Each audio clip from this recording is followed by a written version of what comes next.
Bienvenidas. Esto es Feminismos en Plural.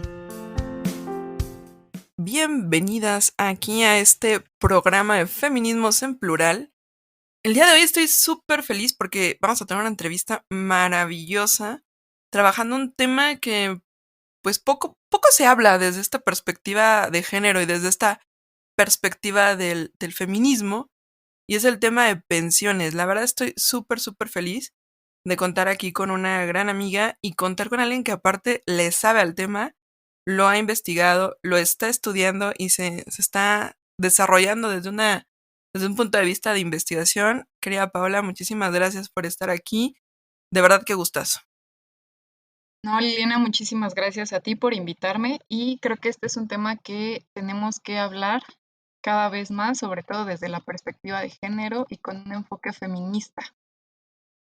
Pues muchísimas gracias por regalarnos estos minutos para platicar pues del tema que a todos nos toca y en algún punto todas vamos a necesitar llegar al punto de las pensiones.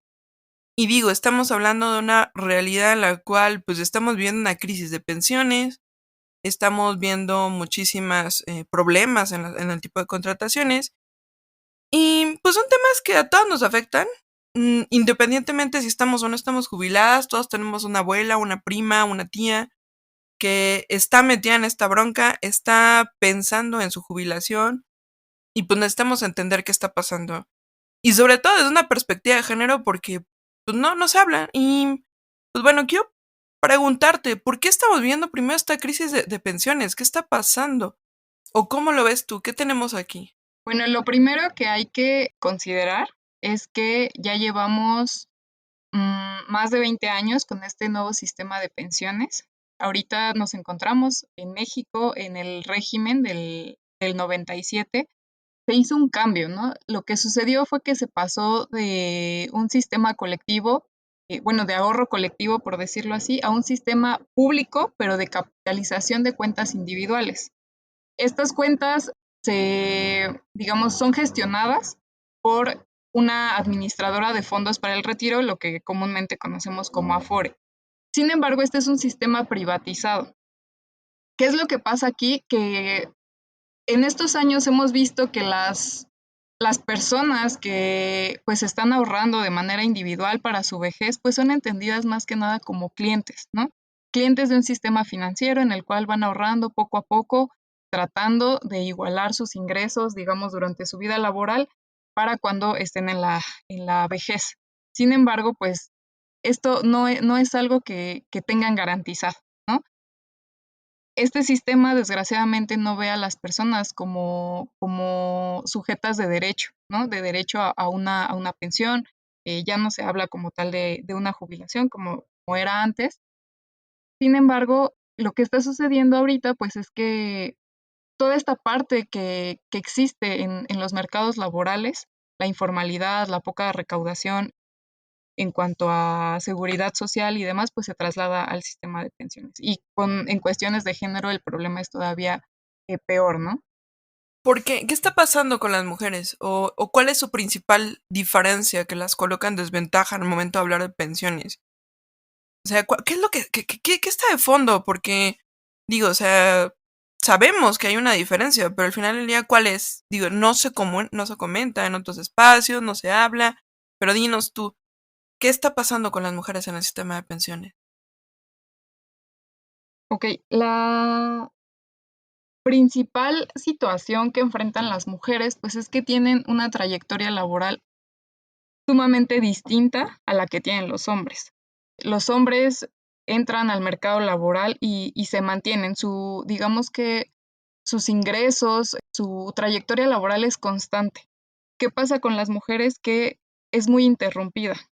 ¿Por qué se interrumpe? Bueno, porque las mujeres tienen que atender labores domésticas, labores de cuidados. Entonces, cuando las mujeres se embarazan, pasa que tienen mayores conflictos a la hora de continuar con sus contrataciones, suelen ser despedidas, no, digamos, no tienen ni siquiera derechos para poder continuar cotizando durante este periodo, ¿no? Y pasa lo mismo, aunque salgan del mercado después cuando se quieren reincorporar, pues es mucho más complicado. ¿Qué pasa también? Muchas tienen que cuidar a sus hijos o adultos mayores, labores de cuidado en general, que pues digamos, choca con lo que te exige el mercado laboral. El mercado laboral está diseñado y más, digamos, en países como México, en donde te demanda todo el tiempo, ¿no? Te demanda horas extra, muchas veces sin pago, te demanda estar ahí todo el tiempo. Y las mujeres no pueden hacer eso, ¿no? No pueden entregarse de lleno al mercado laboral porque tienen que atender otras situaciones, principalmente de cuidado, ¿no? Y labores domésticas. Entonces, esto, digamos que es derivado de la división sexual del trabajo, lo que, lo que ocasiona es que pues las mujeres tengan una trayectoria laboral, como les decía, interrumpida, pero también que tengan esa presión a trasladarse al mercado informal, en donde pues obviamente sus aportaciones a la FORE pues son nulas. Y ahí me salta una duda, no sé, porque justamente me quedé pensando, se habla mucho, o sea, se ha referido mucho a estas ideas de los techos de cristal o los pisos pegajosos. ¿Esto impacta al momento de hablar de temas de pensiones y el tema de llegar como a la vejez? Tiene un impacto, o sea, al final hablar del sistema de pensiones y de la desigualdad de género, al final, como les decía en un inicio, las desigualdades que existen en el mercado laboral se van a ver reflejadas en el sistema de pensiones, se van a repetir.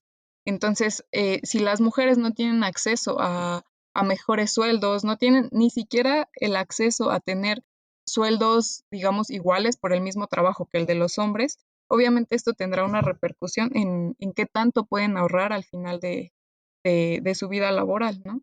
Que eso pues se le suman otros problemas, ¿no? Otros problemas, por ejemplo, el hecho de que las mujeres viven más, pero tienen menos años de cotización, ¿no? Y entonces, pues ahí ya vemos un problema bien grande, ¿no? Porque ¿cómo van a solventar sus gastos, su vida, su reproducción misma cuando estén en la vejez y ya no tienen ingresos y tuvieron menos ahorro que los hombres? O sea, sí se nota una brecha muy grande que digamos está presente dentro del mercado laboral, pero que se hace evidente ya cuando hablamos de vejez. Y actualmente, ¿cómo está la cosa? O sea, al final del día, ¿cómo lo tenemos? Hay más, hay pocas mujeres cotizando y aún más la pregunta es, ¿cuántas mujeres tienen pensión? O sea, actualmente sí hay ¿sí se les está otorgando o qué está pasando con esto? Lo que hemos visto es una tendencia no solamente en México, sino en América Latina, que la mayor parte de las pensiones contributivas, así se les conoce cuando, digamos, corresponden a un ahorro constante a lo largo de la vida laboral, pues, digamos, están en su mayoría pues otorgadas a hombres, ¿no? Son los hombres los que más ahorran por las características que ya mencionábamos. Y de las pocas mujeres que sí cuentan con una pensión, la mayoría las tiene por viudez, ¿no? Entonces, ni siquiera fueron sus contribuciones, fueron las de su esposo y que, bueno, fallece y entonces le dan ese dinero a las mujeres. Entonces, este tipo de tendencias lo único que nos deja ver es que hay un problema, ¿no? Hay un problema bien grave que deriva desde lo más básico, que es la división sexual del trabajo, que se reproduce después en la vida laboral y que, digamos, deja, pues sí, me atrevería a decir indefensas a muchas mujeres ya en la etapa de la vejez. ¿Y tú cómo ves que se va a empezar a mover esto? Digo, ha habido un cambio, yo creo que en el mercado laboral, ha habido un cambio en la vida misma en las últimas décadas. La realidad laboral, la realidad, pues, no sé, de la propia relación de pareja de mis abuelos no se compara absolutamente nada a mi vida. Y eso me lleva a preguntar, bueno, ¿qué nos depara a nosotras?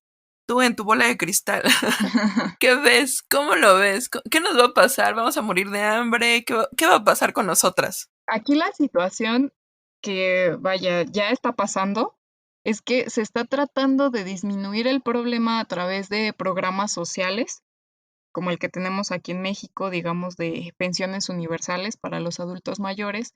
Y entonces es un ingreso realmente muy bajo el que se les da, pero pues se trata de, pues sí, de cubrir parte del problema, ¿no? Entonces, de hecho, los adultos mayores que tenemos ahorita todavía pertenecían al régimen anterior. Entonces, y ya tenemos este problema, ¿no? Que aparte, bueno, muchas de estas personas, pues también están siendo, ¿cómo decirlo? Pues sí, sustentadas o sostenidas, por decirlo así, por sus propias familias, ¿no? Por sus hijos y demás.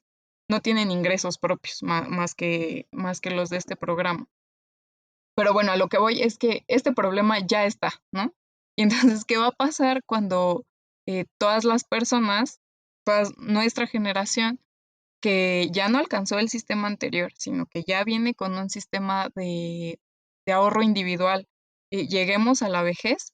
Bueno, ahí sí yo creo que se va a poner un poquito feo y que el gobierno desgraciadamente va a tener, si de por sí este programa ya cuánto, digamos, representa del presupuesto público, pues en un futuro esto tendrá que ser muchísimo más grande si es que quieren hacer algo.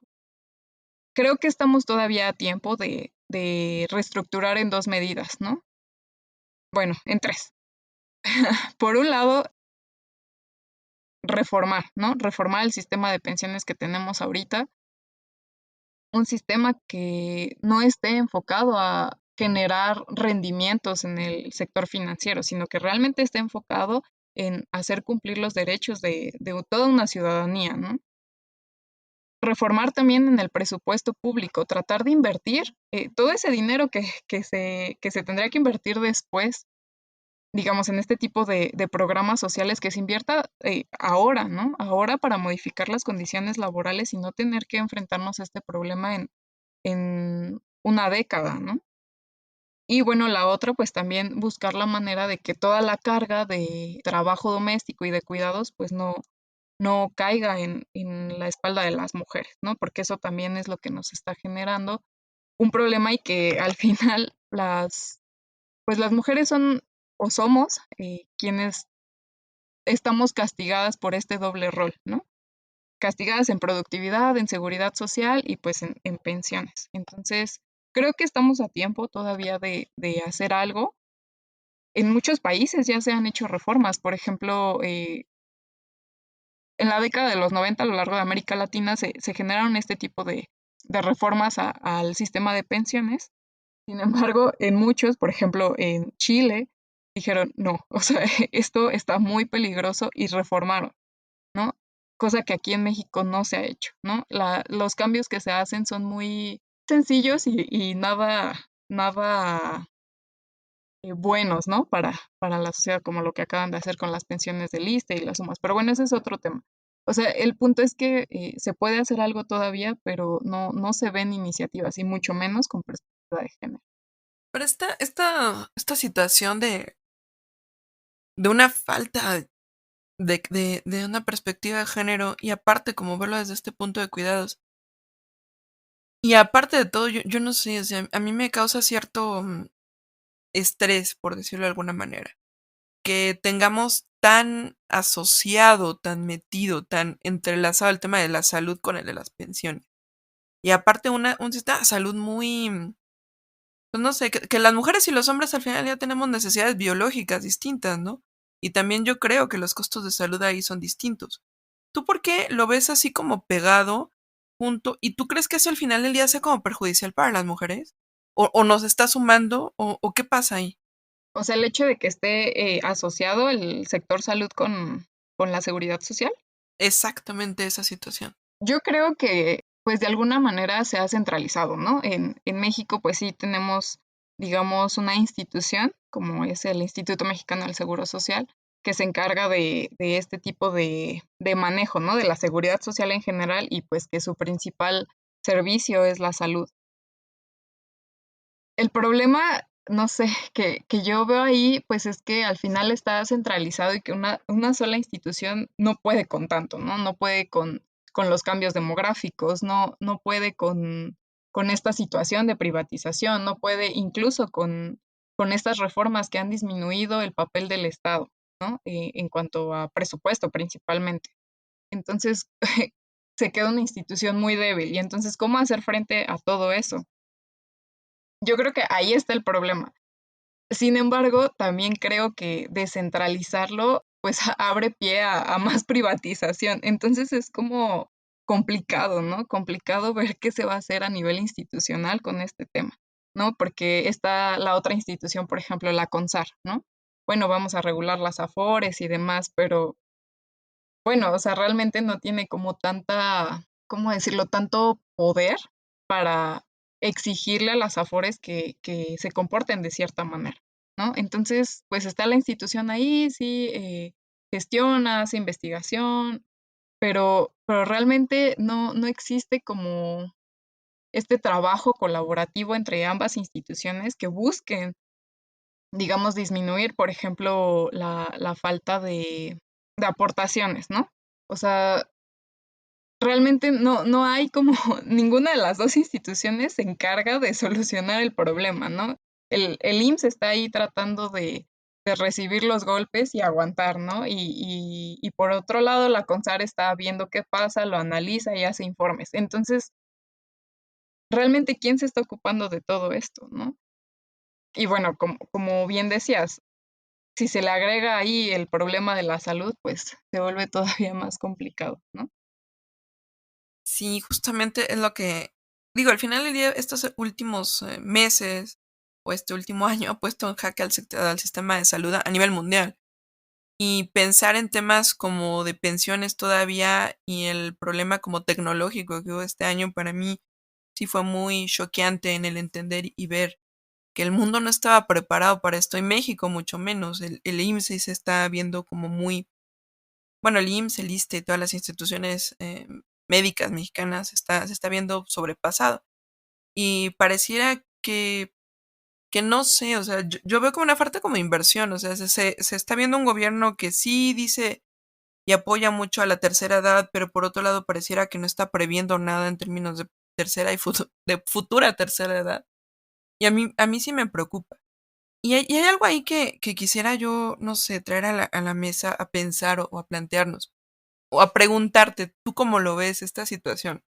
Al final del día, la crisis está obligando a muchas personas y sobre todo mujeres a salir a la calle, a la informalidad, a poner su puesto de tacos, a vender lo que se pueda. Y, y pareciera que no sé, no es tan fácil como regresar a un punto donde otra vez tenemos un trabajo formal. ¿Cómo ves esta situación? Y aparte de todo hay que sumarle el tema de los cuidados. Como bien decías, este último año, también las mujeres se han visto obligadas a cuidar a los niños 24/7, ¿no? Entonces, ¿cómo ves esta situación? ¿Qué está pasando ahí? Justo, yo creo que todos estos problemas ya los teníamos, ¿no? Ya estaban, digamos, muy complicados en 2019 y llega el 2020 a decirnos, estás mal, pero ahí te va una peor, ¿no? Y entonces, o sea, justo México no estaba preparado, no tiene las instituciones, se ha intentado rascar presupuesto por todas partes para tratar de atender pues esta crisis, ¿no? Pero bueno, o sea, vaya, ¿cómo decirlo? Solamente ha dejado ver, más bien, se ha hecho más evidente todo este problema, ¿no? Y justo de las cosas que mencionaste ahorita, creo que todo queda, todo converge, ¿no? En lo mismo. Por un lado, el IMSS como esta parte del sector salud que se ha visto en la necesidad de atender pues lo más que pueda, pero aún así sigue siendo insuficiente, ¿no? Tenemos un montón de enfermedades de por sí antes de la crisis y ahora pues te vuelve mucho más vulnerable para aguantar este tipo de enfermedades como lo es el COVID, ¿no? Y entonces, ¿qué pasa con las personas mayores que entonces tienen todo esto, ¿no? Como te decía, convergen todos los problemas en esta población, porque tienen un montón de enfermedades, no tienen ingresos, no tienen, digamos, ningún ahorro.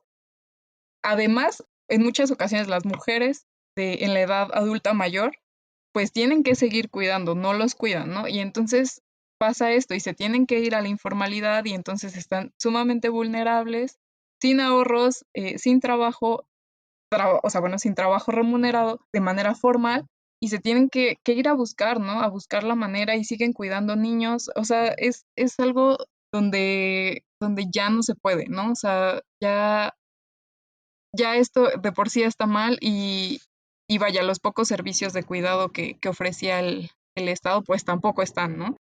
O sea, vaya, nos deja ver ese punto donde todo converge, vuelvo a lo mismo.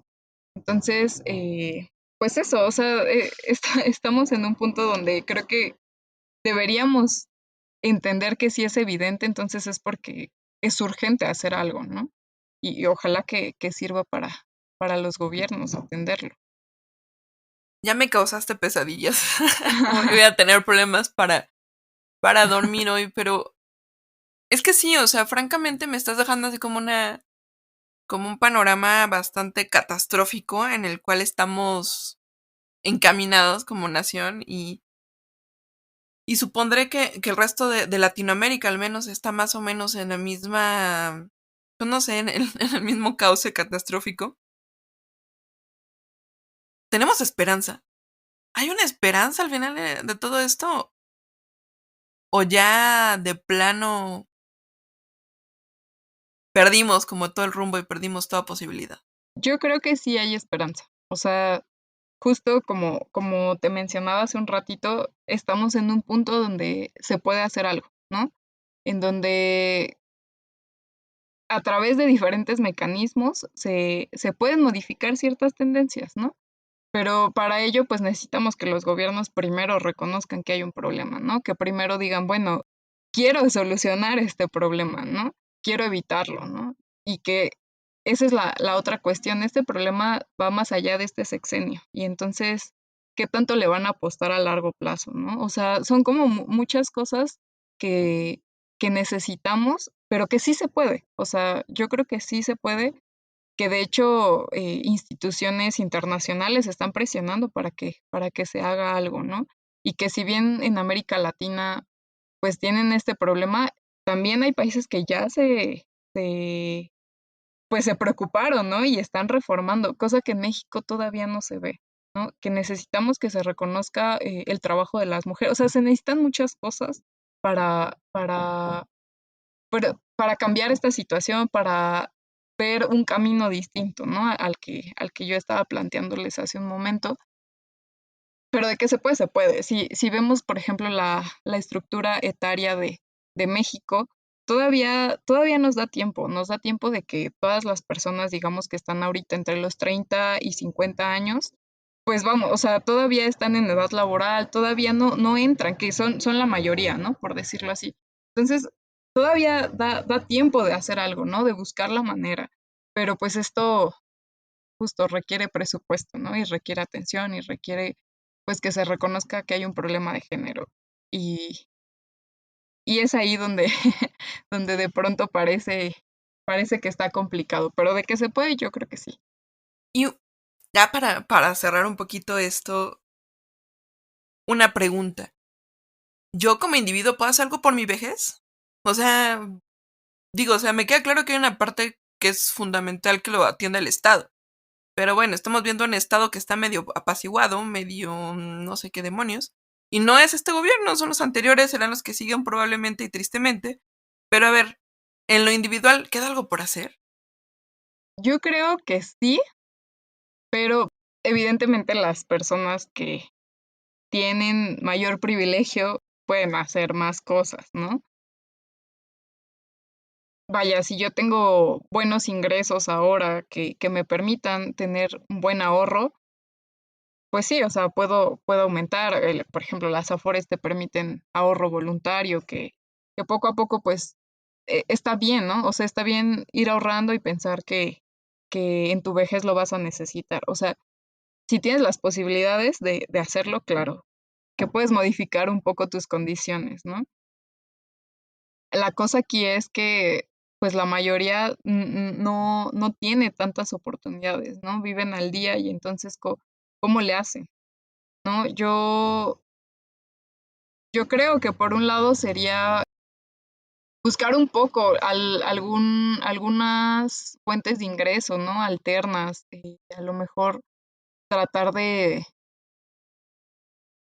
pues eso, como de educarte y educar a los que están a tu alrededor en cuanto a temas financieros, ¿no? Tratar de entender los temas, tratar de incluso hacer presión política, ¿no? Para que estos temas se atiendan. O sea, lo veo más como esa parte, ¿no? Al final, este es un tema de carácter público, ¿no? Y que es muy difícil resolver desde la individualidad. Sin embargo, pues todo empieza creyéndonos primero que es un problema, que es mi problema y es el problema de, pues, de todas y todos, y que pues, es necesario presionar, ¿no? Para que se haga algo diferente. Y lo primero que tenemos que hacer, pues, es entender qué está pasando. No, hombre, pues te agradezco muchísimo tus palabras y digo, aquí tratamos de ser como o encontrar como la pluralidad de muchas cosas y de repente hay temas que pues, no se tocan, ¿no? Y que pareciera que están ahí, nadie habla de eso y poco a poco se está convirtiendo en un elefante en la habitación llamada México, donde, chin, pues nos toca empezar a ver esta situación y empezar a ver, ya magnificar que estamos metidos en un señor problema. Y, y pues nada, es esta vida así está marcada, la crisis COVID nos está comiendo vivos y esto está empezando a ser como más evidente. Y pues te quiero agradecer muchísimo tu tiempo, te quiero agradecer muchísimo tus palabras y pues muchísimas gracias, Paola. De verdad, es un honor y un placer platicar contigo. Muchísimas gracias. No, muchas gracias a ti por la invitación y pues hay que seguir hablando. Hay mucho de qué hablar. Y más cuando se trata de mujeres, ¿no? Que es lo que ahorita más necesitamos, hablar de estos temas. No, pues muchísimas gracias y pues me despido. Esto es Feminismos en Plural y muchísimas gracias por escuchar. Gracias por escucharnos. Hasta la próxima semana. Síguenos en nuestras redes sociales, Facebook, Twitter, YouTube e Instagram.